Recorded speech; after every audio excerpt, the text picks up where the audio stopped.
Are you struggling to find something to do now that we're going through the writers and actors strikes? Too Opinionated has you covered. 625 and counting episodes of the best actors, musicians, writers, and everybody involved in the entertainment universe. Go to MeisterCon Pod on YouTube and subscribe, and you'll never miss an episode. Thank you guys for your support. Until next time, bye, everybody. Hi, everybody. Welcome to another edition of Too Opinionated. So excited today. I've got actor Ian Hanlin with me. So welcome, Ian. Hello, hello. Thank you so much for having me. It is Ian, isn't it? It is Ian, yeah. Yeah, okay. Because I said that now. I was like, what if it's Ian? It could be Ian, it could be Jan. I've gotten every variation under the sun, so it's all good to me. I'm just happy to be here. I am terrible with names, and I think it's because I was a big reader growing up. Mm-hmm. But I always just pronounced the names the way they look to me in my head. Absolutely, yeah. And I think it kind of messed me up because a lot of times that's not how they're pronounced. No, I've done the same thing because I'm right now I'm playing through the new Final Fantasy, and I've played them for years when there was no voices on any of them, and so I said all the words a certain way, and now I'm like, oh, it's Bahamut. I thought it was Bahamut or Rama, but it's Ramu apparently, or whatever. Like it's so doesn't funny. That mess you up? Like it? Yeah. It almost like with me. I do that with shows, like when Game of Thrones came out. I read all the books, so when the names didn't match, it kind of messed it up for me. Exactly. I always thought he was Bilbo. I didn't know. Let me call up HBO or George and be like, yeah. Could you change the pronunciation, so I can enjoy this better? It just bounces off my ear when I hear it this way. I don't know what to tell you. Well, so Ian, let's start this way. Tell me a little bit about what got you into acting. Why'd you want to become an actor? Yeah, well, I started off the way I think a lot of people started, which was I just loved I loved consuming it initially. Yeah. I loved movies and cartoons and things like that. And I would actually, as a kid, and I've heard this is like a fairly common thing. A bunch of kids I went to school with just weren't allowed to watch The Simpsons and weren't allowed to watch like a show. Weren't allowed to watch a show like South Park. But I grew up. It was fine, right? Yeah, whatever. It's fine. It's cartoon. And so I would watch them, and then I'd go to school the next day, and I would do the whole episode and do all the voices for all of my friends who weren't allowed to watch it at home. So I got a little bit of kind of like playground credibility that way. Yeah. And then that sort of I love spun that. into me. Yeah, and it was, I never thought much of it at the time. It was just I just wanted to share, basically, right? Oh, I saw the thing. Did you see the thing? No. Oh, well, this happens, then this happens, then this happens. And so it was just the story of all of it, right? Like I remember getting obsessed with the kind of cartoon where you'd only ever see one episode out of context, and then you'd never be able to find it again. And you were like, what was going on? I'm so curious about what the story was there. So being involved in telling a story was always really cool. And then I went off and did, high school plays and everything, and then went off and did theater in college in Quebec, and sort of did like the more classical side of it. And then when I came out to Vancouver, I was doing a play, and we needed an older gentleman for the show, but we didn't have any money. It was a bunch of 21-year-olds doing a show. So I said, okay, well, he's just in a memory, so I'll just spin a chair backwards, and I'll just do sort of an older thing kind of over my shoulder like that. And there was an agent in the audience, and he signed me up for to come onto his roster. And he said, also, I noticed you did a voice in that show. Is that something that you do? And I said, what do you mean? What do? And he said, well, we rep people for voiceover and voice acting as well, if you'd be interested. And I said, okay. And so I started getting sent out on that. And that was the side of stuff that started to really stick. And it also became the more interesting side of it for me. I got really excited about all of the different stuff I could do there that would never be offered to me on the camera side of things, right? Yeah. That's the kind of the great part about voice acting is you really get into some characters that maybe you wouldn't fit if it was live. Well, that's just the thing, right? You'll get something sent to you, and it's okay. You're the SWAT team leader. Right. Now I'm not going to play that on camera, but I could play that in a cartoon. Yeah. I could play that. You know what I mean? Like it's cool that way. You get to kind of play around in a slightly bigger sandbox. Yeah, I love that. And I've always heard voice acting's actually a tighter knit group to get into than regular acting. Smaller pool, but once you kind of get in there, you're pretty well set. It's definitely it's a specific sort of skill set. Yeah. And it takes a while to sort of crack it. I remember it took me a few years to sort of figure out what I was doing, because there weren't really any schools specifically for it when I got here. And so I basically just didn't book over and over and over again, and just sort of learned, what did I do wrong there? Okay, I won't do that next time. What did I do wrong there? Okay, I won't do that next time. And gradually you sort of build up the set of tools that you need. But the community that is there and that does it is so incredible and so supportive and so inspiring, that when you do get in there and you get to work with them, you just learn so much from that group of people. Yeah, that's pretty great. That's pretty great. Are you still pursuing like regular acting work, or are you kind of like leaning into this? Yeah, I mean, I'm always open to the camera stuff, and every once in a while stuff gets sent my way, and I'm always interested in doing it. I like doing all of it. I recognized a moment a while back where I went, I think I have a particular knack for this side of it. I can do the other stuff and I like it, but this is sort of like an area where I have a particular maybe aptitude. And so I got really excited and curious about exploring that. And so, yeah, I bounce back and forth. I definitely predominantly do the voice side of things, though. Yeah. Yeah. Well, I saw you had a role on one of the Barbie films, which are I did indeed. Or a film. It was a movie, yeah. A Barbie Spy Squad, yeah. Yeah. Barbie's kind of popular right now, so that's not terrible. Really having a moment. It's funny because I've got my Ken. A buddy of mine gave it to me the year that movie came out. He gave it to me for my birthday. He said, "You have no idea how long it took me to track this thing down, but here you go." And so I've got my specific. His name's Laszlo. He was the Ken from that particular one. So I'm all set for Barbenheimer weekend. I'm all ready to go. Are you watching both? Oh, we have to. You have to watch both, right? Yeah, you have to. You have to. My son does the podcast with me. Went to see both of them this past weekend. He said they were both really good. He enjoyed both of them. His choice was Barbie first, then I would have get reverse. Right, get all sort of somber and self-reflective, and then sunshine and comedy. His thought was that Oppenheimer might mess up his mood for Barbie, so maybe he wouldn't be in the right mindset for the comedy. Which maybe that's true. I don't know. Fair enough. Yeah. My mother still has the original Barbie from like the 50s. Oh, wow. It's not in the box, but she's got all the clothes, everything that goes with. I mean, it's in great shape. So that's amazing. Yeah, she's kept it in a box, in her dresser in her bedroom. I was like, might be time to get rid of that, Mom.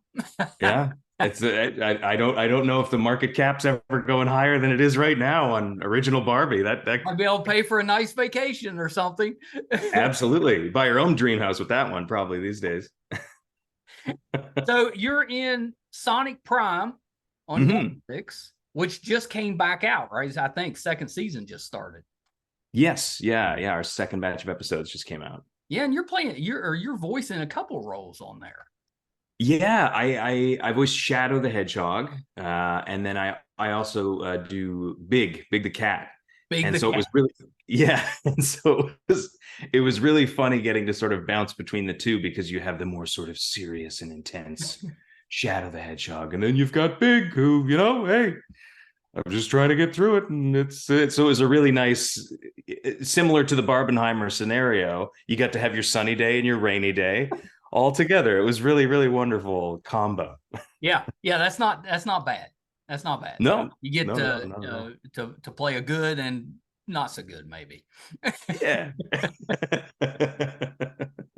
That's been a pretty well done show. Like, did you watch the one from like the 90s when it was out, that cartoon, to get some ideas about voicing these, or did it matter? Well, so I grew up. We were Sega Genesis household when I was a kid. So we had a Sega instead of the Super Nintendo. If you remember, those of us who remember, you were one or the other usually. I was Sega too because they had Tecmo Bowl. Yeah. Oh yeah. Yeah. Sega had really, really good sports games in general. The NHL stuff was also really good. Canada, but yeah, it's like a requirement there that you have pretty much be I think it was issued to us by the government. But yeah, so we grew up with a Sega Genesis, and it came with a copy of Sonic 2. So I grew up playing that, and I had also played the original Sonic on my cousin's Sega Master System, which was even like before. But so I remember those. Then I remember watching the sort of Saturday morning cartoon animated series with Jaleel White and all that, and then years later I remembered seeing Sonic Underground, which a bunch of that got done out here. I found out years later. I ended up meeting a bunch of the actors. Oh, you were on that? And so then I sort of I knew that it was still going, but I was so terrible at the games when they made the transition to 3D because I just didn't have the skills to keep up with them at that point. I was more of a 2D guy, just side scroll. Let's do it. Well, at least you could handle the controller. Like I grew up on an Atari. So if it had a joystick and one button, I'm still pretty good. Oh yeah. Well, we had controls very well. The first system that we had when I was growing up was my dad's Intellivision, which was like a remote control, and you'd slide the different game things over top of it. So when Sega came along, it was like a spaceship as far as I was concerned. Yeah. And now I'm playing video games where the controller's pushing back at you with the haptic feedback and all this kind of stuff. You used to be able to get those original Segas, like when they first came out. They were like $80. And I thought, that is so expensive. I'll never be able to afford one of those. Yeah. And of course, now, what are they now? Like $500-600 for a gaming system. Oh yeah, up here looking at 800 Canadian, right? Yeah. So they just keep going up, and of course the graphics and everything are better. But sure, now if you could get one for $80, you'd be like, that's a pretty good deal. It's tough. It's a tough sell to your parents when it's basically a car payment to get yourself. Do you have a toy from when you were a child that you wanted really bad, but it was in that kind of higher price range, so your parents were like, I don't know, maybe not this year? That's so funny because you know what I always wanted? I never did get it, but I always wanted one of those. I think they were called Power Wheels, and they were like an actual sit-in electric, you could drive it car for a kid, right? I wanted one so bad. But we lived on a hill, and the driveway was like this, and my parent down to a road, and my mother was just like, "There's no way we're giving them a car to sit in." Now they were right. That was a bad idea. It was the appropriate choice, but yeah, I always wanted one of those. I never did go back and buy like the dream toy. Did you ever do that? Yeah, because mine was an AT-AT, Star Wars AT-AT, and I ended up in the late '80s, early '90s. I owned a couple of comic book stores, and it was before the prequels started coming out later in the '90s. But we knew they were coming. So we were trading comics for Star Wars stuff as much as we can. And we ended up with, I don't know, 15 or 20 of those things. Enough that we used the whole store was just one giant, set up scene from Star Wars with all the AT-ATs. It was awesome. It was awesome. I was going to say, I wish I still had all of them, but I've got rid of those. Right. Well, when you said you had so many of them, I was like, you must have done a Hoth at some point. You must have. Yeah, I had the whole, we had the whole thing set up. I had a few people that worked for me at the time, and we had the best time setting that up. To the point that it was painful when we had to sell something out of the scene, because then you could rearrange the scene a little bit. It's true. We're just trying to play here. Stop buying stuff. Exactly. Exactly. Employees are using these. These are not for sale. That Wampa arm is not for sale. We had a pretty good setup back then because we would try to trade comics for anything. So we traded for like a refrigerator. We got, at that time, there wasn't DirecTV, but we had Prime Star, which was like pre-DirecTV. We traded for that so we could watch satellite. We had a console TV we traded for. We didn't have much money, but we had comic books, and we would trade for about anything that we. So what were you? What kind of books were you trading then? Like, what was sort of like the biggest books that you were? The best part about it wasn't anything big. It was mostly newer books. It was just people that were comic book fans, so they were subscribed to whatever books, and we would just give them that credit until they used it up. But we didn't really have to. We were like all comic book stores. We had the wall that had the expensive books on. We didn't have to do any of those. Yeah. So yeah, it was pretty great. I missed those days. Sure. I'm hearing about them. I'm nostalgic for a place I was not. You know what happened in '96? Marvel went bankrupt. Yes. People forget that, and that's why they sold off all their stuff, which has caused them a lot of headaches since then. But I was like, as soon as they did that, I was like, it's over. I got to get out. I had a new family. I was like, I had to sell it off. So I closed it down. Well, then of course they came back stronger than ever. Oh, they came out swinging, yeah. but you're so right, because it really was that thing at the time where it was done. Image had totally eaten their lunch. It was all over. Like, everybody was reading Spawn. Nobody was reading. Well, that might have even been a little bit before then. But Image was part of the reason it kind of killed the collecting side of it, because they just flooded the market. I mean, there was so many of their issues, and they had some good stuff. Spawn was really good. But a billion of them. They just flooded it. So 20 variant covers for every issue. It kind of killed collecting, along with Amazon and eBay. Those places coming out also killed it, because then you didn't have to go looking for anything. You just go online and buy it if you want it. And it's just that kind of killed collecting. Special. You could have it, own the stuff, but it wasn't the same as having to go actually search for stuff. Exactly. Because I had a similar thing with I never had the money when I was a kid to do like the hardcore sort of comic stuff, but I did it with DVDs and stuff when that was happening. And there'd be movies that I'd look for years and years. Again, I was living in Dartmouth, Nova Scotia, Canada. So we had one or two little specialty stores, and maybe they could order stuff for you. But finding those movies that you'd wanted to watch and you'd read about and you'd heard about them, you can't find it. And then, like, you take a class trip to Montreal and there's a video store, and you go in and they're selling a copy of The Toxic Avenger. And you're like, I can finally see this thing. Oh my gosh. I don't care how much it costs. Take my money. Like, it was just so much more special. It was to be fun. Old Man Yells at Cloud. But I mean, I enjoy the ease of just buying online. That's great. Sure. For the collecting purposes, there was some fun in actually having to track something down. Oh yeah, and waiting. It's on order. We'll get it in 10 weeks. Okay, I'll wait. Yeah, absolutely. Did I see that you got to play Mr. Magoo?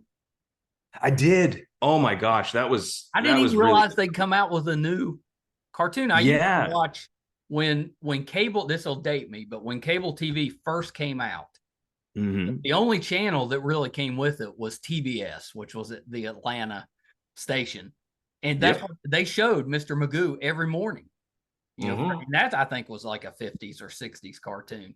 I'm a fan, but I didn't realize there was a newer one, and you got to play. Yeah, it was really cool, because I so distinctly remember growing up and seeing reruns of the Bacchus versions where he's, the old feller, and he's doing all of that, and very...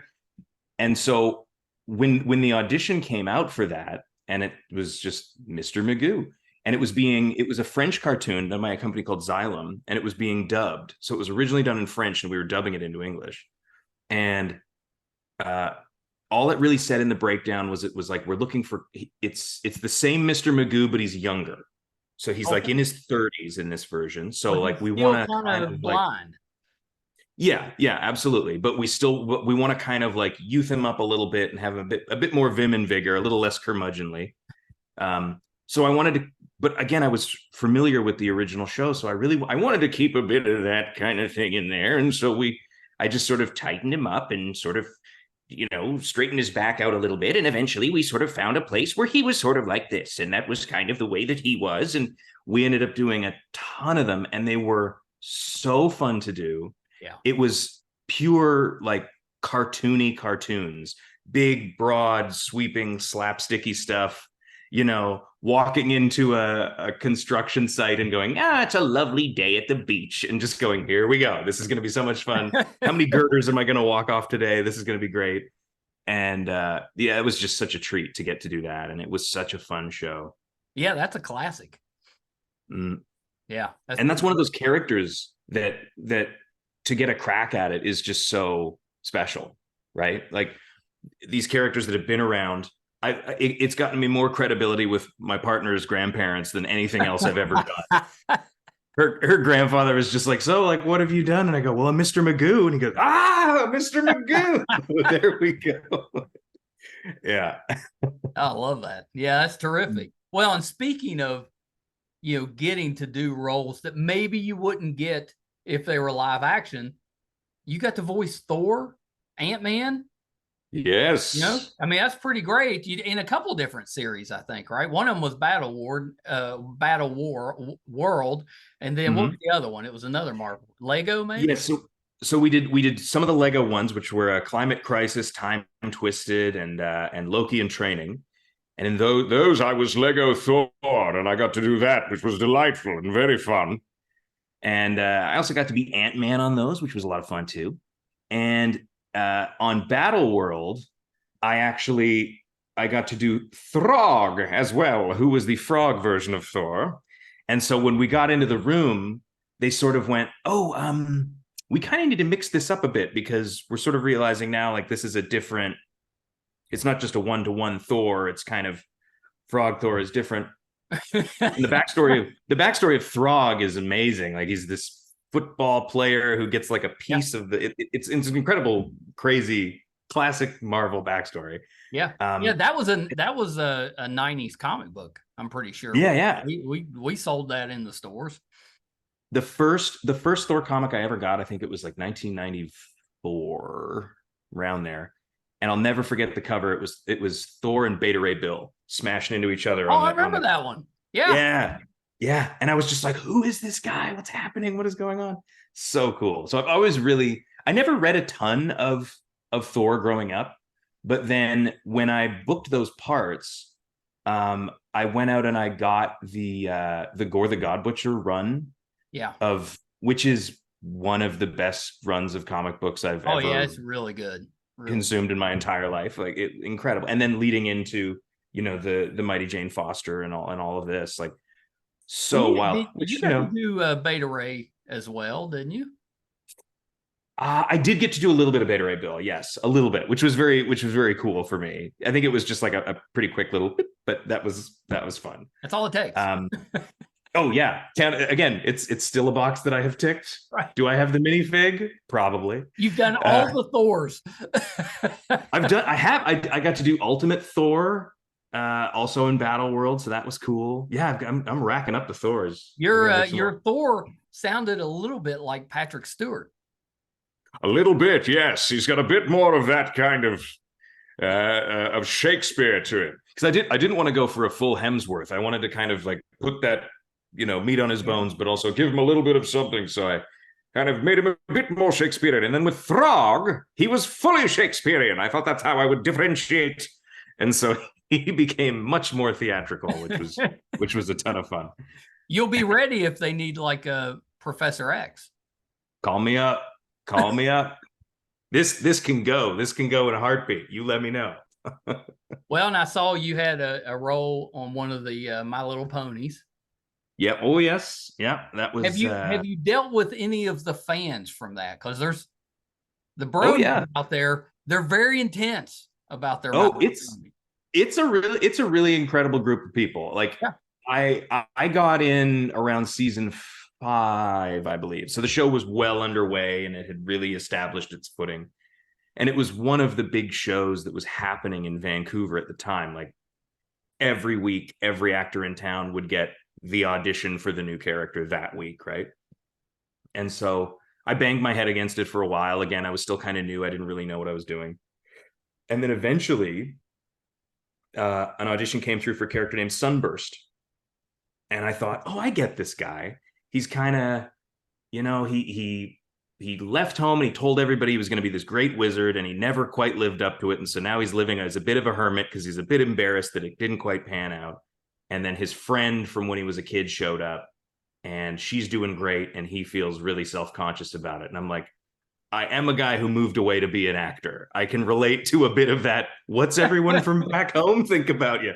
So that was fun. And I went in and I got to do Sunburst, and that was really, really fun. And I had thought that would be a one-off gig, and then it ended up being a 2-part episode. And I thought, hey, that's fantastic. And then that character, I guess, clicked, and they kept bringing Sunburst back again and again and again and again. And so I got to go and do some pony conventions, which was really cool. And I got to meet some really, really lovely people. It's one of the most like supportive, yes, and creative and positive communities of fandom that I've ever seen.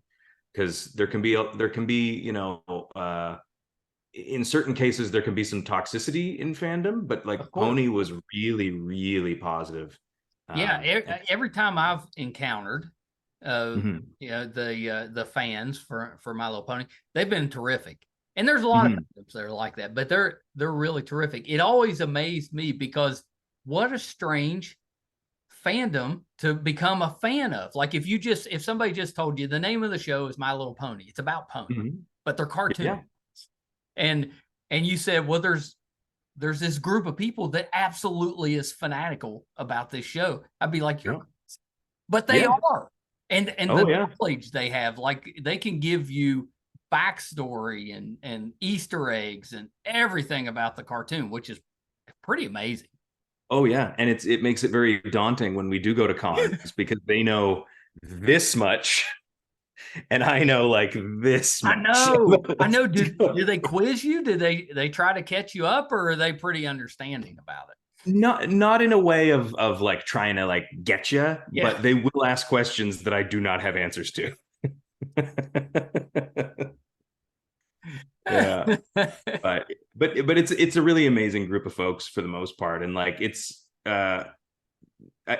started out largely out of people like, hey, do you want to ironically watch this kids show? Right. And then it sort of spun out of that of like, oh wow, this is actually really well put together, and the people making this really care about it, and the animation is nice and the songs are good. And so if you haven't watched it, it'll surprise you how good and how well done it is. Yeah, that was a really cool one because that was a crossover that nobody saw coming. That was really, really cool. In a very Barbenheimer world, that was a crossover that was needed. How have we avoided like Care Bears and My Little Pony not crossing over? Right? They might have crossed over in like the 80s for a second. Maybe. But I mean, because that seems like a good match, right? It's right there. It's of course Barbie would work too. Absolutely. But I mean, with the Care Bears and the ponies, you've got the cutie marks and the Care Bear symbols and all the stuff. So yeah, that seems like an untapped, that's the next IP we'll be getting. That'll be the next universe. Well, the new Transformers movie introduces G.I. Joe, which I thought, hey, that's pretty good. It's interesting because they're, you know, in the comics, they were kind of supposed to be in that same universe. So And that was something that I'd heard they've been looking at sort of doing for a while, was trying to, how do we connect these two sort of film universes? Yeah. That should be interesting. I love the fact that we're in a time now where all of that stuff exists. You know, when I was growing up, we didn't have very much as far as that goes, but now it all exists and in a lot of different forms. It's not all animated. You know, there's some live action stuff out there now based on comic books and cartoons and stuff that I grew up on. Absolutely. And that's something that I'm always mindful of. I remember just the other day I was hanging out with someone and we were talking about the original X-Men movies. Yeah. And they said, like, how do you feel about those now? Because I never really got into them because they didn't look like the cartoon X-Men, who were like super, you know, the Jim Lee kind of, which is X-Men. Also coming back now, right? The 90s. Yes, I know. Pretty excited about it. Very excited for X-Men 97. If you call them up and you're like, you need a Professor X. Oh, I would have. I think really coolly though, it looks like they're getting almost the entire voice cast back, which is very, very cool. Yeah. So I'm definitely a day one watcher on that one. But with X-Men, I was saying to him, like, you know, I was just so excited that we were getting an X-Men movie. I remember going to the theater and seeing, you know, the teaser poster a year before the movie came out and going, what? And seeing the teaser trailer, and it shows like Wolverine's arm in X-ray, and you see the extra bones, and I was like, they've got the extra bones. Like, they're doing an actual thing. Because up until that point, really, we had the Supermans, and we had you know, Keaton's Batman, and I think maybe like Batman Forever and Batman and Robin at that point. But we didn't have a ton of superhero stuff the way we do now. And so it didn't bother me that they weren't in the suits. It didn't bother me that like they had sort of like changed people up a bit, and that like Sabretooth doesn't really talk. That was fine. That was fine with me. Yeah. Well, the same with Juggernaut. Yeah, well, exactly. A lot of speaking in that, but I was all right with it. Yeah, it was fun, you know, and they were, before we got to a spot where you could put, you know, a comic accurate Thor, or a comic accurate, you know, Scarlet Witch or Captain America or any of these characters there did need to be a bit of that, like, how do we do this without it looking in a way that people are going to snicker at when they look at it, right? And it took a bit before people fully bought in. But now, you know, it's really cool because now we can get, oh, here's Shazam. There it is. It just looks that way. It's amazing. And it's so well done. And the fighting, you know, and the use of their powers is well done. Yes. Pretty great to be a nerd. Right. I agree. I'm very excited about the Swamp Thing movie we're apparently getting. That's I actually liked the show that they came out with. I thought it was pretty well done. It surprised me. They canceled it before it had even finished airing. Yeah, that was a drag. Because that's my favorite comic run of all time, is Alan Moore's Swamp Thing run. Amazing. That's a great and like I like the Wes Craven movies. I have fun with those. They're fun, you know. Yeah, they're terrific. I actually, you know, I went to the theater to see those back in the 80s. Pretty awesome. Well, and we had Adrienne Barbeau came on the show, who, you know, played kind of the damsel in the movie, but pretty terrific. I thought those, for the effects that they had at the time, really well done. Absolutely. Yeah. And Adrienne Barbeau voiceover tie-in. She was also Selena Kyle on Batman the Animated Series. She was amazing. Like, just unreal. I know, it was a big interview for me. I was such a fan of hers, and she was terrific, and still doing voice work. Yeah, it's kind of, she's an incredible voice. Yeah, it's kind of amazing.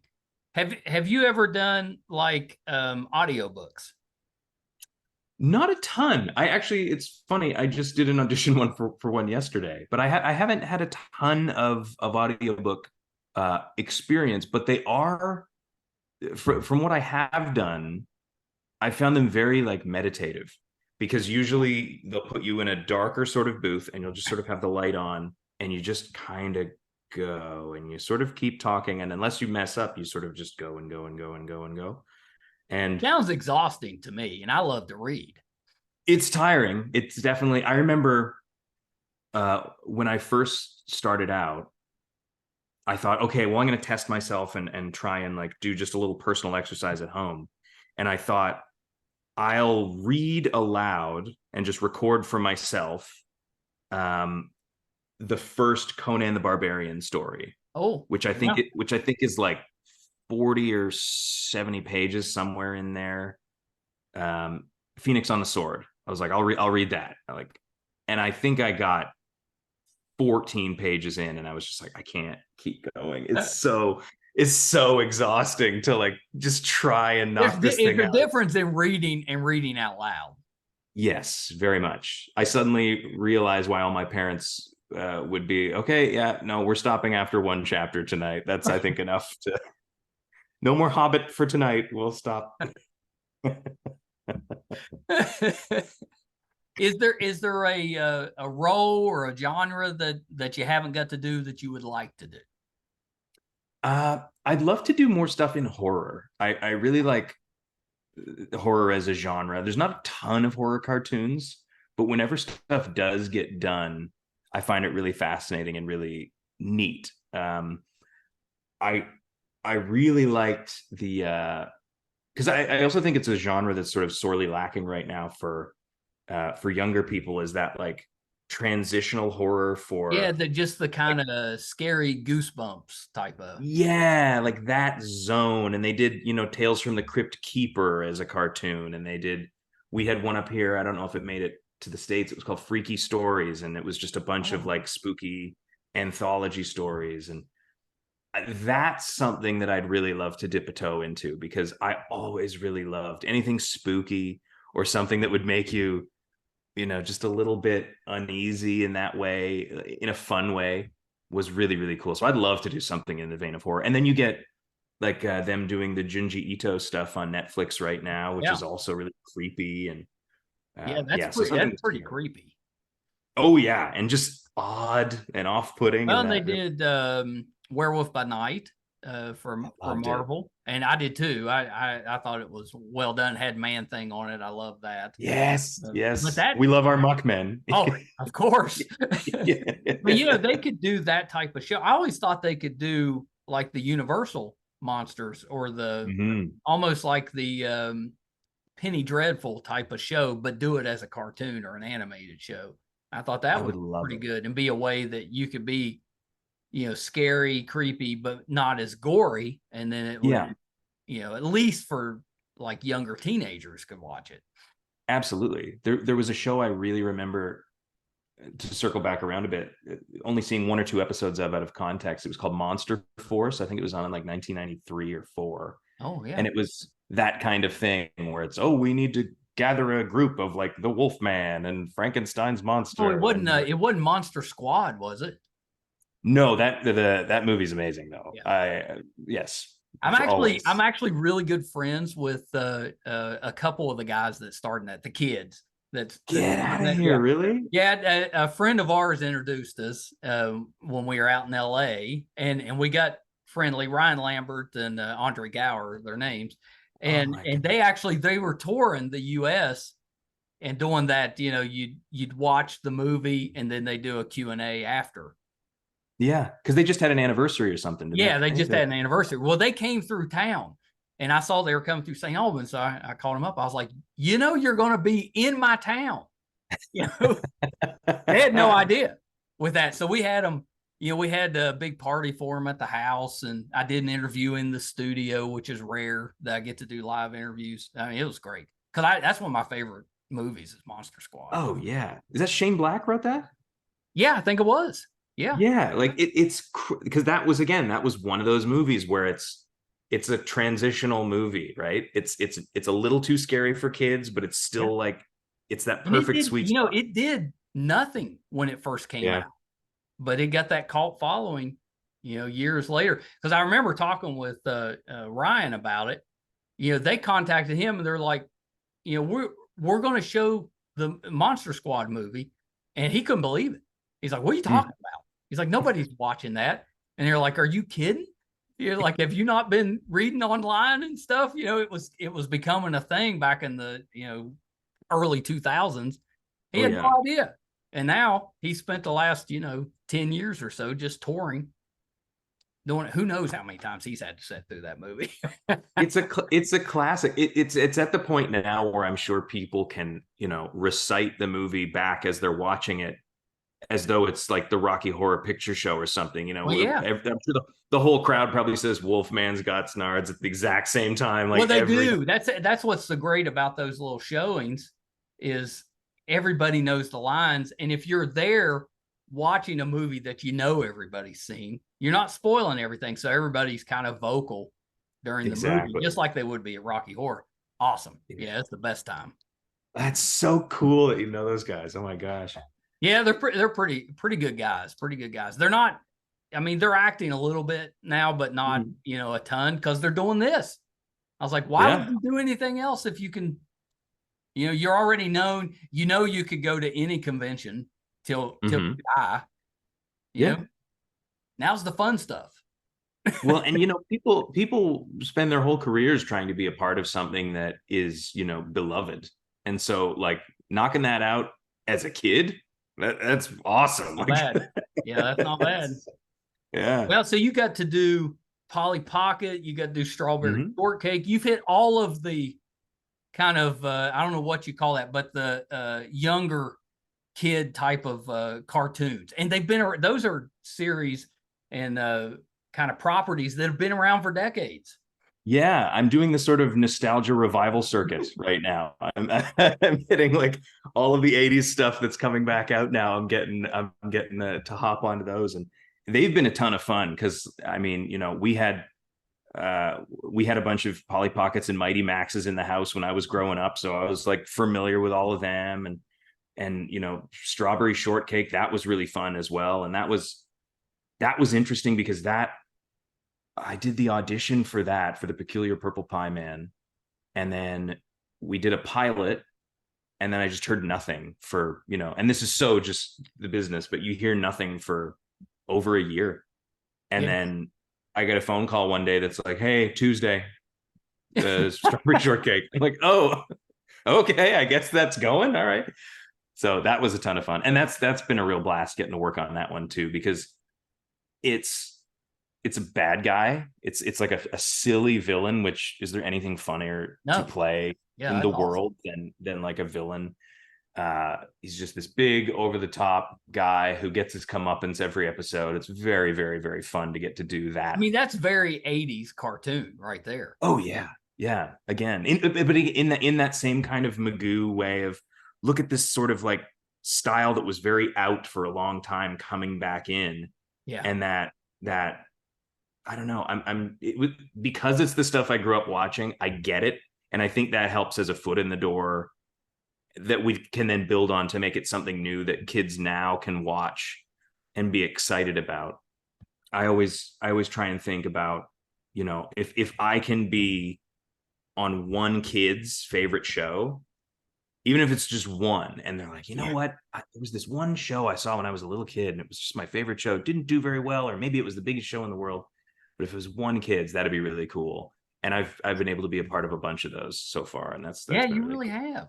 Well, and you did Mhm. one of the Beyblades too. I did, yeah. We got to do Beyblade Bursts. Yeah. That was another trip because I grew up with those in the house. My brother was hitting me in the ankle with those things all the time, so that was really fun to come back and get to play in that sandbox as well. And yeah, it was really interesting, sort of moving out here and um, meeting all of these people who were already sort of established in the business and had been doing it a long time, and realizing, oh, a lot of these people that I'm working with today were the voices of all the cartoons I grew up watching. Like, oh, this room is full of people who were the voices of Reboot or Beast Wars or GI Joe or Yeah. Mummies Alive or all of these things. So it was really, really cool to get to come out and see that, and then getting to sort of tap into the anime side of everything over at Ocean, and that's been really neat. It's been really cool. Yeah, it's not a terrible job. That's pretty good. Yeah, it's not a bad racket. Yeah, I'm a lucky fella. What's the Michael Shannon thing right now? I'm such a lucky boy. I can't wait.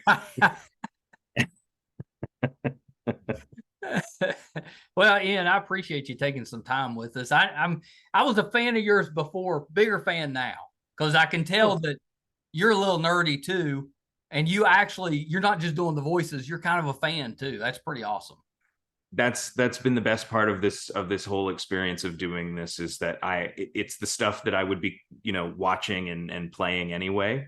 So getting to be a part of it is just icing, and it's just been fabulous. And I can't thank you enough for chatting with me. It's been so Oh yeah, cool. you got to come back next Absolutely. thing you have coming out. I know we've got Sonic Prime just came out, but Yeah, next time you got to come back and give us an update. you better believe it. There's more coming in a little bit, so we'll Well, be. yeah. Do you have anything coming out that we can kind of keep an eye out for? The other thing it's already out now, but the thing that I'm allowed to talk about would be DragonQuest: The Adventure of Dai is an anime that I got to work on, and that's a series of games that I've played for years and really like, and so it was really cool getting to be a part on that. I was Killvearn on that, so again another villain. So just so much fun to get to do that kind of stuff. So Yeah, I think that's it how amuses me that you get to do so many villains. That's pretty funny. It's really funny because if you know me in real life, I could not be farther from like any kind of, but this guy. Okay, I don't know. Right. Sure. Yeah. So, Ian, last thing before we wrap up, where can we find you on Mhm. social media? So I'm still hanging on to Twitter until it sinks beneath the waves. So Well, you have I'm, to, right? I mean, it's absolutely. either it figures it out and becomes better, Yeah. or it kind of flames out. But either way, you want to be able to watch. Either way, I'm gonna be listening to that band playing on the Titanic the whole way Right. the whole way down. So I'm at Ian Stewart Hanlin on Twitter, and then on Instagram I'm just at Ian Hanlin. Okay. Yeah, it's easy Yeah. enough. Yeah, easy peasy. Yeah, pretty good. Well, Ian, thank you so much. And definitely let's plan on doing this again at some point. Absolutely. You give me a time and place, I'll be there. All right, hold on one second. Those of you that have been watching the show for a while or who know me, I along with being a big comic book nerd, I was such a cartoon fan growing up. A lot of that had to do with, our cartoons were consumed on Saturday mornings. You didn't have them during the week, so you looked forward to that 7 to 12 on Saturday mornings, because most of us growing up at that time, that's the time we were allowed to sit in front of the TV with our cereal and just really, flip through the channels. They used to do the upcoming season previews for the cartoons like the week before they came out. Love that stuff. So getting to talk about some of that with Ian, just a blast, just a blast. And he is talented. He was doing some of the voices throughout the interview. You can see he's talented. He's really good. And I think we hit on most of what he's in. He did some work on Angry Birds, done a ton of Lego work, including the Lego Friends series. Really, really good. Did some work on Johnny Test. And then I think the other one we didn't mention was he got to have a little role on Legends of Tomorrow, like actual in-person acting instead of the voice acting. So that was kind of neat. I hope you guys enjoyed that. We've been lucky enough on this program to talk to a ton of really talented voice actors. So if you're a fan of that type of acting, definitely check out our lineup, our previous episodes. There's probably a dozen, maybe a dozen and a half episodes of just voice actors. Awesome. So please support Ian. If you're a Sonic fan, Sonic Prime is out on Netflix now. He's voicing Shadow and Big Cat. And then if you're a Marvel fan, definitely check out his work on Battleworld or the Lego shows. Really, really good. If you're finding us for the first time, we need your help. We need your support. It's easy to do. It's free. If you prefer to watch, our YouTube channel is MeisterCon Pod. Just hit that subscribe button. Doesn't cost you anything, but it helps us a ton. We would really appreciate that. If you prefer to listen, just subscribe wherever you listen to your podcast. That'll help us as well. I've brought this up many times, so if you've heard this before, forgive me, but I'm so proud of it. IMDb, the entertainment database, recently named us one of its top 100 podcasts. There's 15 million podcasts out there, so coming in the top 100, we're number 82.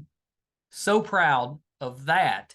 If you would like to check us out on IMDb, go to imdb.com and just look up To Opinionated and just look around the page. It's free.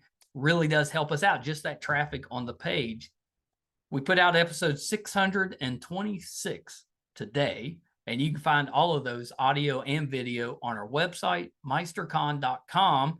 That'll let you know if we're doing anything in studio, if we're going on location, covering a convention, anything we have going on will be on the website, meistercon.com. So definitely check us out there.